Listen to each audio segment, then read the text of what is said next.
Good afternoon, ladies and gentlemen, and welcome to the first in our 5 days of breeding week, in which we're doing the how-to series with the folks from ICBF. So over the next number of days, we're going to have a couple of the representatives from ICBF, starting today with Kevin Downing, who many of you will already know. And Kevin is going to talk about how to use the various reports that are available through ICBF in order to identify breeding goals for your farms in advance of the breeding season for 2023. So Kevin, I suppose our ideal situation is we keep this as short and snappy, and I know that you're in agreement with that, so we won't delay any longer, and I'll hand over to you to present your piece. Okay, so thanks Stuart for the intro. So look, what I'm going to do there for the next short while is just go through maybe your various reports and tools that are available to you as farmers to help you identify your breeding objectives or goals and implement those as well at farm level.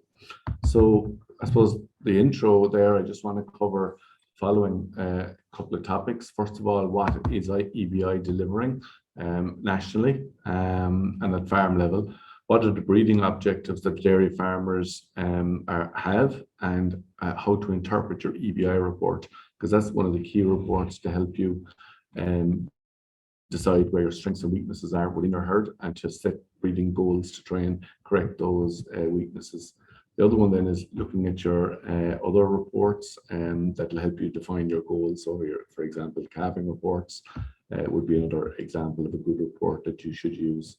And then looking at some of the tools to help you achieve your breeding objectives. So starting off, I just want to outline where you are or where the national herd is in terms of the breakdown of the EBI. So it's broken into 5 different quintiles. So there's every one of those groupings represents 20% of the farmers based on EBI. So the bottom 20% of farmers have an average EBI of 98, okay, and right up to the top 20% of farmers in Ireland coming in at 196 EBI. And the average EBI then of that grouping is 153. So what we've done is we've taken all the co-op data that we receive from the co-ops, plus all the information that you as farmers supply from various reports. So for example, your calving report, and we also get data from Borbia around the emissions. So you can see all the various traits are listed down along. So you can see milk solids, butterfat, protein, milk price, AI bred replacements, calving interval, 6-week calving rate, and your actual CO2 emissions are listed as well. And they're really the key performance indicators that farmers use to benchmark where they are, and also try and set targets to try and hit particular goals. So if you want to maybe, for example, improve your protein percentage or your total kilos of solids, then you need to know exactly where you are first of all. So that's the first thing I would say, is every farmer should first of all use their EBI report to see, well, where am I vis-a-vis these metrics? And these slides can be put up. These slides will be available on the ICBF website after for farmers to be able to download them and see where they are themselves. So what I want to do is just maybe highlight the difference between the top 20% and the average. So you can clearly see there that there's a big difference in terms of overall kilos of milk solids, the fat and protein percentage, and the milk price. And what I've done is I've just literally multiplied the difference in your overall litres by the milk price achieved by the average supplier and the top 20% of guys in EBI. And it equates to around €350 per cow. And that's the equivalent of 35,000 in a typical 100 cow herd. So you can see there's quite substantial gains to be made from increasing your EBI. And you can clearly see it as you move up from the bottom 20 to 20 to 40 to 40 to 60. Every one of the metrics that you see there are increasing on the back of improved EBI. And I suppose the really good thing from a climate point of view is that we're also, while we're improving output, we're also actually reducing down our overall kilos of CO2 per corrected fat and protein. So that's a positive. So if we look at the primary breeding objectives of dairy farming, I suppose they're crucial to the success and the sustainability of our dairy industry, having good breeding guidelines and goals. And, I suppose the primary breeding objective of every dairy farmer really is to improve milk performance or milk output, as well as improving the fertility of the herd, but also looking at the health and disease resistance aspect of it. So because we want animals that are healthy and are going to last longer in the herd. So health is a really important trait as well that farmers need to be building into their objectives. And as I said already, the sustainability part, the carbon, the climate side of it, increasingly that's more important, and more and more farmers need to be, taking that on board when they're making when they're planning their breeding objectives. And that's one of the tools that we've introduced into the EBI is a new carbon sub-index, which was introduced there last November. So again, it's a new tool built into the EBI to help farmers to improve the whole carbon and the sustainable element of their breeding. I suppose milk production, that's a crucial breeding objective that farmers are really, I suppose, focused on and need to be focused on. And I suppose it is driven by two main things, one being the genetic side of it and the other being the environmental factors, the nutrition of the animal, for example. So we're not saying the genetics is going to be the be all and end all, but certainly it makes up about half of the overall equation. So if we're looking at improving milk production, then certainly the genetic side of it, we need to be focused on, well, what do I need to do from a bull selection point of view to try and improve that? Similarly, fertility, again, a really key trait that farmers need to continue to focus on, because while the top 20% of farmers are hitting the 365 days, a lot of the national herd still is a long ways to go in terms of overall fertility. So what we want is cows that are going to last longer. They're going to go in calf quicker after calving. They'll go back in calf, which will then obviously reduce the number of replacements that farmers will need to be bringing in, because cows will be lasting longer, but also you will have more calves per cow at the end of the day as well, if more of them are going in calf. The other one then is, I mentioned already, health and disease.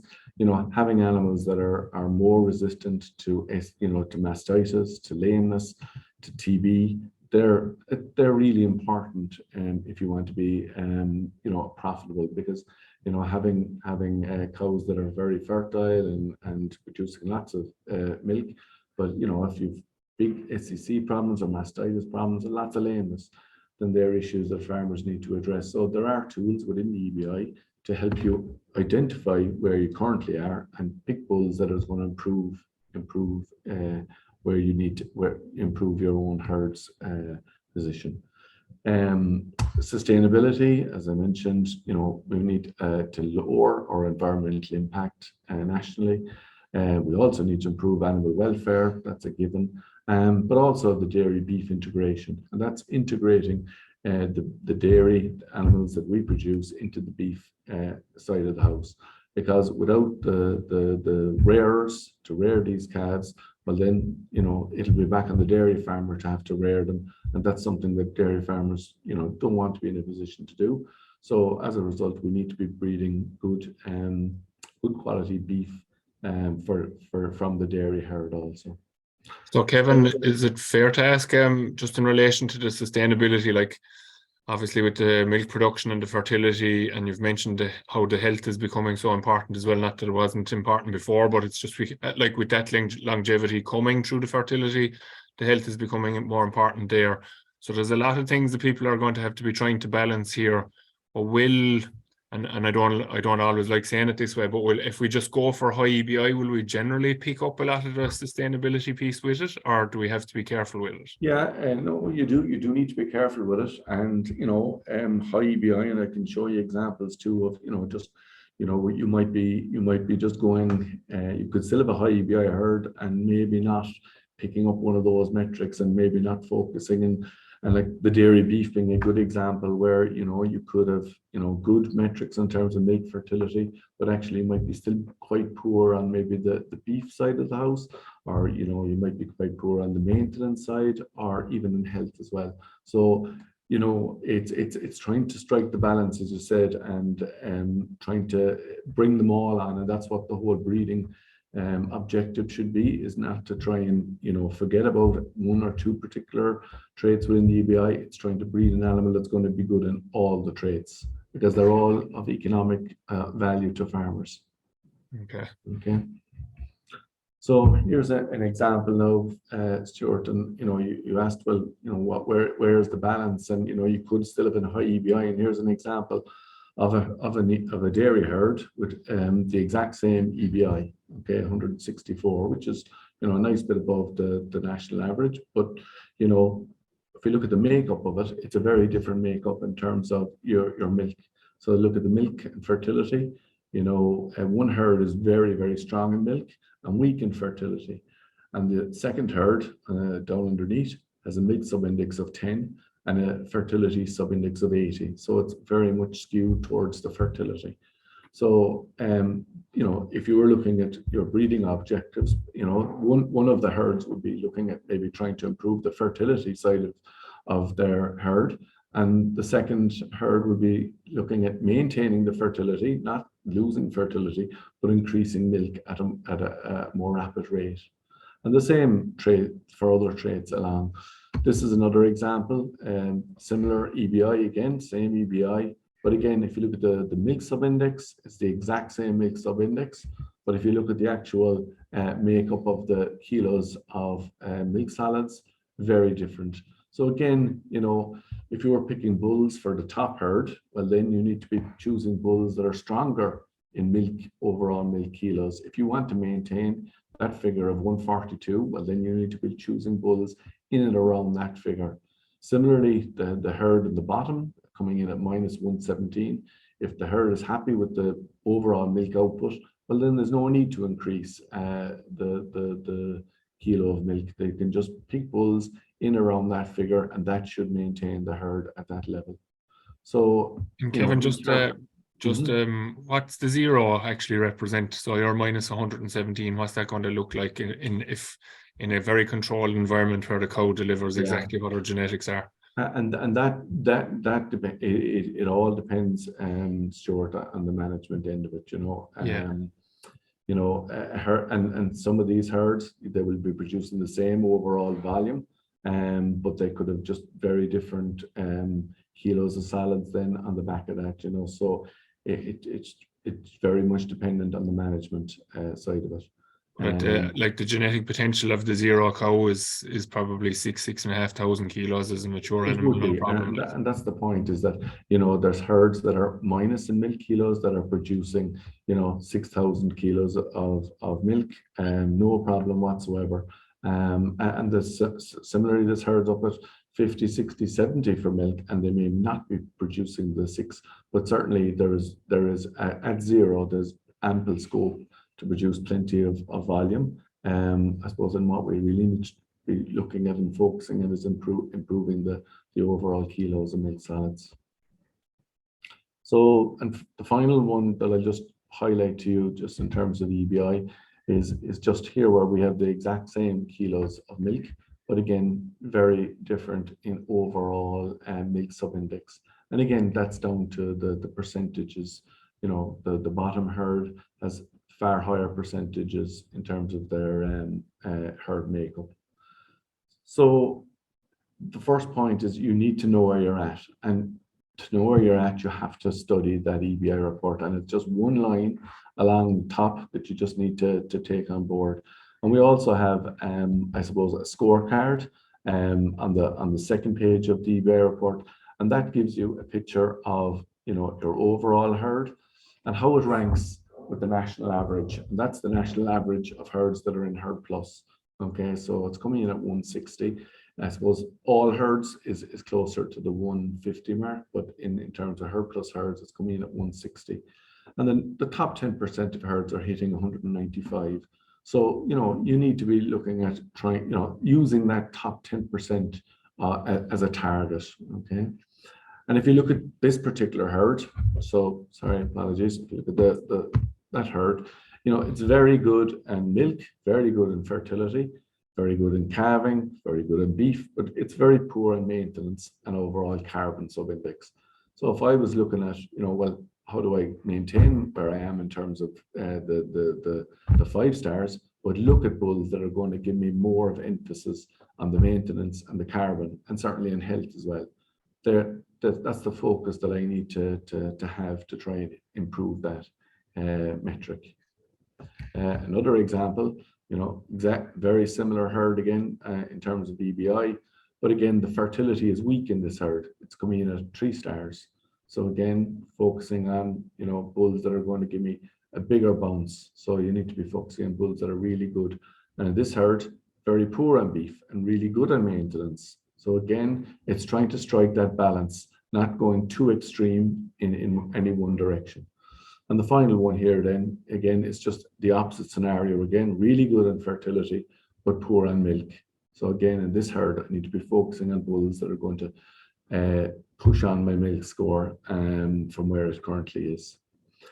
Similarly, the management trait, it's one there that was fine in the previous herd, but it's very poor in this herd. And the management traits are made up of milking speed and temperament. So what we don't want is, slow milkers in the parlor. What we want is, cows that are going to produce plenty of milk and, and milk out quickly, and be, have very good temperament in the parlor as well. Because I suppose temperament is the one trait as well that if animals are cranky or kicking in the parlor, regardless of their EBI, they're not going to last. So having that trait improved for this particular herd would be advantageous as well. And look at the health trait here, really strong in health. So again, just needs to maintain those kind of metrics. And Kevin, in terms of recording the management traits there, how are you capturing that information? Okay, so the milking speed is coming directly from the DIY milk meters. So it's all done automatically. So there's a time when the cups go on the cow and the cups go, or when she actually stops letting down milk.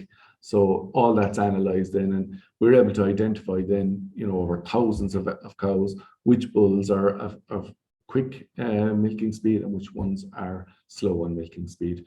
On the temperament, that's down to farmer recording, and we would encourage everyone to try and record that once a year. We send out forms to farmers, but we also have it up online as well as a recording health and temperament screen in the record events, and we'd encourage everyone to record those, because without the data, it's very hard for us to put more emphasis on this. Thankfully, it's an area that isn't. We're not getting too much feedback of issues around temperament, but it's one that needs to be in there, and we need to continue focusing on it at the same time, because while the likes of temperament are good, calving is another one that there's very little in terms of calving difficulty nationally now, but at the same time we don't want to neglect it either. We want to maintain where we are. So again, recording the calving difficulty is a key thing. And look, you're all in the middle of calving at the moment, and really getting a good a good figure. We need more and more farmers to record, and the simple guideline is, if the cow calves on her own, it's a 1. If you help her, if you just use your hands or with the ropes, it's a 2. If you use the jack, it's a 3. And if you need a veterinary assistant, it's a 4. So, we'd encourage guys to try and focus on getting those as accurate as possible as well. Does that answer you, Stuart? Yeah, it does. Yeah, I suppose, Kevin, the important point there is don't be giving out about calving difficulty if you're not recording it yourself. Yeah, that's very true. And same goes for lots of the other traits. Now, while a lot of them, they come in directly, you could say the same about mastitis and lameness. It's another trait that we really need to be getting more and more data on. And we have a free app that farmers can download and record it. So that we've tried to make it as easy as possible to capture this information. So we'd encourage, they're the ones like the likes of the fertility, the likes of the milk, from the milk recording, they all flow in, but there is a little bit more work needed on these. I suppose they're harder to measure traits because it does take more effort. So some of the other reports, moving on from the EBI report, this is another key report that I suppose can give you a good flavour of where a herd is at. And again, it's the co-op report. And this benchmarks you within your own co-op. So you're not comparing, a herd with Cork isn't really be compared with a herd in Donegal. It's really, it's your own co-op area. And also it's focusing in on what type of milk production type you're in, whether it be it winter milk or liquid milk or in manufacturing. So you're just compared with your own cohorts. So again, you should focus on where you are in terms of your stars. Where am I weak? Is there any star ratings that I'd like to maybe improve on? And knowing that, then you can set your breeding goal to, well, I need to improve this. I want to go from a 2-star up to a 5-star in this trait. And here are the bulls, and and it's going to take time. Breeding isn't going to happen overnight. It's a slow process, but it's cumulative and permanent. So once you're on that journey, you're making gains year on year. So the big one here is your rank out of 100. It will tell you where you lie vis-a-vis everyone else in your co-op. So I think it's a really good report and tool that farmers should look at before they make a breeding choice. The dairy calving report is another really good one because you could, from a genetic point of view, you could have a high fertility index, but your actual figures on the ground may not be reflecting that. And then maybe that's leading to, well, I have issues around my management. Or similarly, you could have extremely good management and maybe heat detection aids and everything to help you in terms of fertility, and you mightn't have such a strong fertility subindex. So it's important to look at both, not just the actual genetic makeup, but the actual performance on the ground as well. Because as I say there, it will allow you to identify your strong areas and your weak areas. But it'll focus on the breeding management side of it. So are you getting cows and calf, and that's really will be apparent in your 6-week calving rate. If you look at the calf management, what's your mortality rate like? That certainly will give you a good picture of what your calf management, your heifer management. How many of my heifers am I getting to calve down at the optimum age, between 22 and 26 months of age? Am I doing my heifers right within the herd? So all those are important. I suppose milk recording is a really valuable tool for farmers to identify the best cows suited to achieve your breeding objectives.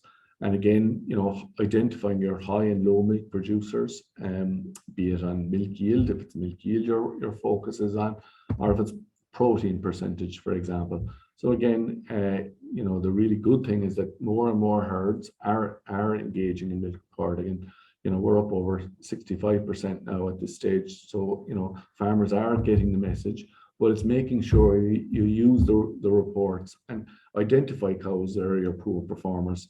This information, what's in the milk recording, it all feeds into a tool that we have as well to help you cull cows, and that's the COW. So your milk, your genetics, the environmental factors, that all feeds into COW, your cow's own worth. Okay, and that's a tool that farmers could use to cull cows, because as well as breeding your better cows, you also want to be trying to identify the poorer cows, your poor performance, and get them out of the system as well. Cow health and fertility, again, your milk recording is going to be a key one here, around SCC particularly. But again, herds that are recording mastitis, events, they'll appear here as well. And look, it allows you to monitor your progress over time. Are you making gains in terms of overall solids? Okay, your co-op report will give you an overall picture, but on an individual animal basis, you can see from breeding season to breeding season, from lactation to lactation, am I making progress in my overall output? That was a report, one of the reports. We also have those up online. So all the reports that you see, we have a corresponding online profile that will help you identify the cows more easily by just literally typing in filters that you can filter down particular, for example, lactation or particular stage of milking or particular EBI. You can use the filters there at the top of the screen to achieve that. The other one then that is really useful just to see, well, am I making progress over the years, is the 5-year trend report. So that tracks your key performance indicators, some of the ones I mentioned there on the first slide, like your calving interval, your 6-week calving rate, the heifer's calves, the optimum age, and your overall kilos and milk solids. Am I making progress over time? How am I vis-a-vis the national average and the top 10%? So am I making progress? So it's a really good one to give you a high level to see, are my breeding objectives, are they being achieved? Because the one thing about breeding objectives as well is, as I said, is, breeding is a slow game. So you don't want to be changing your objective from one breeding season to the next. You should try and set your breeding objectives and stick to them for at least 4 to 5 years, because it will take that time to try and, before those changes really start to have an impact on the ground. And Kevin, I suppose the point is worth making there, because we see some people making decisions in relation to bending a little bit knee-jerk maybe in response to the whole bending situation. So I suppose predominantly the people that are in band 3 maybe just deciding to go for more milk and so forth. We've actually seen some sire advice reports showing up there that are, like you said, it takes a few years to take its toll, but is actually going to have a negative impact in some herds in terms of the percentages that they have been building with the choices for more volume, and really looking at a system change nearly as a result of bending. And that's not something that would be strongly recommended, and that aligns exactly with what you said there, that it's a long-term direction that we need to be looking at here. Absolutely. Yeah, you're 100% right there. And yeah, I wouldn't be making any knee-jerk decisions on the back of this new banding. And again, that's going to change probably next year, and maybe who knows what will be there in 3 years' time. So I suppose, yeah, it wouldn't be deciding overnight now if you were on a particular path, I wouldn't be making huge changes just on the back of that. Yeah. Okay. Just looking at some of the tools then that will also help you achieve your breeding objectives. So again, genotyping, really powerful tool that farmers can use to try and improve the whole accuracy around their evaluations. So typically, an EBI, for a calf that hits the ground is coming in roughly around 35 to 40% reliability. When you genotype that animal, you increase the reliability and actually evaluating the genes within that animal, and it's bringing the reliabilities up to 55%, which is a really, it's a good bounce in terms of the accurate predictions. So you can more accurately predict, well, which animals should I be maintaining in the herd and which ones should I be getting rid of. So it will lead to accelerated genetic gain. And as you saw at the start, the big difference between where the herds in the top 20% are versus the average, if you can increase your genetic gain and get there quicker, it's going to be more profitable for you. And again, the beauty of it is, you're improving your carbon footprint also on the back of that genetic gain. So a really useful tool. It seems like a no-brainer, and it should go without saying, but look, stock bull usage, if you can use AI ahead of stock bulls, you're going to make more in terms of profitability in the herd, because they're running around €80 behind where the AI progeny are at the moment. And there's still about 25% of dairy replacements are still bred to stock bulls. So again, it's one that farmers should try and focus on and use the AI route as opposed to the stock bull route. Sex semen, it's one that's really becoming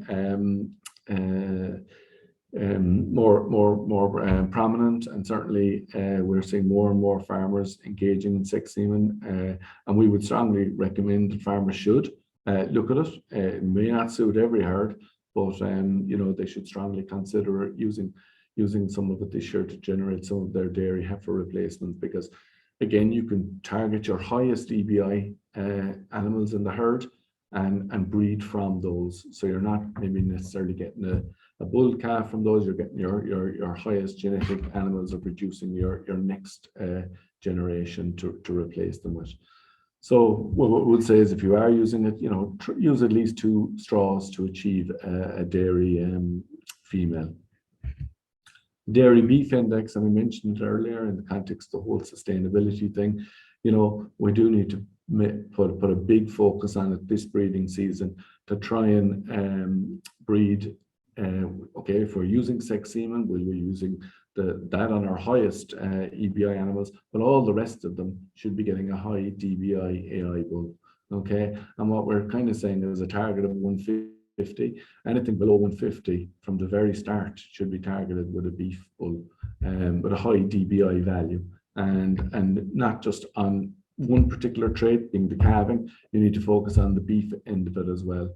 Okay, so the beef side of it can be, the heifer. The heifer can get a very different bull than maybe a cow in its 3rd or 4th lactation.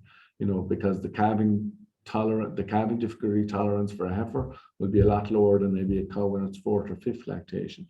So we need to, similar to the EBI, we need to be looking at the sub-indices within the DBI as well, and choosing a panel of those bulls that will suit the cows within your herd as well. And the beauty of it, and it's leading into the next point, is the sire advice tool will also do that for you. Once you have the bulls picked, it will match the best bull to the best cow to minimize the whole difficult calving issue, but also maximize the beef merit element. Okay, so as I said, the sire advice, it will simplify your bull selection process. You will be able to see where your current herd is at and just pick bulls that are going to hold you at a particular point or improve a particular area. So it will do all that, and it will then allocate those bulls to the cows to get the most optimal mating, prevent any inbreeding, and avoid big variations. And that's what we don't want. We don't want half the cows very good in one and very poor in the other. We want to try and get, again, it's about balance. So so the dairy beef, it's a tool that farmers should be really focusing in hard this year. One thing, and I mentioned sex semen, that's a new, we will have a new feature in the sire advice, which will hopefully be launching later this week. So it will allow you to select cows suitable for sex semen. So that's and one of my colleagues, Dan O'Riordan, he will be talking about using sire advice later on in the week. So you should tune in for a more in-depth update on the whole sire advice. Similarly, my colleague Siobhan is going to be talking more on the whole dairy beef side of things. So again, it's one that farmers should tune into that talk as well, because again, if we want to put a good focus on it, we need to be upskilled and knowledgeable about the subject. So I suppose to summarize, look, EBI is delivering. You can clearly see that from the first slide, and it's also reducing the carbon footprint. So it's a win-win for us. We need to know where our strengths and weaknesses are. The EBI scorecard, the co-op report, they're all key reports to show you where you're strong and where you're weak. And then I suppose we need to use the other various reports to help set your objectives. Genotyping, it will identify your best replacements to keep and to breed from. And as I said, using AI, it seems a no-brainer instead of stock bulls. And we'd encourage every farmer to try and move towards AI, because they are higher in terms of overall EBI. And then consider using sex semen and breeding to your best genetic animals with the sex semen. Using DBI, I mentioned already, from the start of the breeding season. And typically any animal 150, should be certainly be going straight to beef, and anything above 150 is getting high EBI. And if you don't have enough replacements in that, well, they look, maybe there is the option as well of maybe buying in stock. So a herd that is particularly low in EBI, it's in the bottom 20% at the moment. may not have enough animals over the 150. If they really want to push on and make gains, buying in stock might be a good option. Obviously, there's health risks and concerns around that, but ask the farmer what the health status of the herd is. What's the overall TB history of the herd. So there's ways around minimizing the risk as well. And the final one is the sire advice tool. And as I said already, Dan will go into more detail on that later on in the week. So that's it from me, Stuart. So, okay, very good, Kevin. So there's just 2 questions in there actually. So Tomas O'Keefe is just wondering, where does he find the 5-year trend report on the website, please? Yeah, so the 5-year trend is in under reports. So you go to reports, and in under general reports, the 5-year trend will be there. Very good. And then there's just one other question from I know I think when is or will there is a given, but when or will there be a new base cow change? So there will be a base change at some stage, obviously. It has to be done.